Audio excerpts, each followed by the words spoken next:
श्रीमाता श्रीमहाराज्ञी श्रीमत्सिंहासनेश्वरी चिदग्निकुण्ड सम्भूता देवकार्यसमुद्यता उद्यद्भानुसहस्राभा चतुर्बाहु समन्विता रागस्वरूप पाषाढ्या क्रोधाकाराङ्कुशोज्ज्वला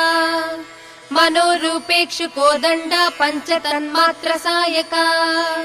निजारुण प्रभापूर मज्जद् ब्रह्माण्ड मण्डला चम्पकाशोक पुन्नाग सौगन्धिकल सत्कचा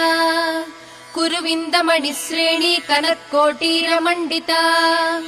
अष्टमी चन्द्र विभ्राज दलिकस्थल शोभिता मुखचन्द्र कलङ्काभ मृगनाभिविशेषका वदन स्मर माङ्गल्य गृहतोरण चिल्लिका वक्त्रलक्ष्मी परिवाह चलन्मीनाभलोचना नवचम्पक पुष्पाभ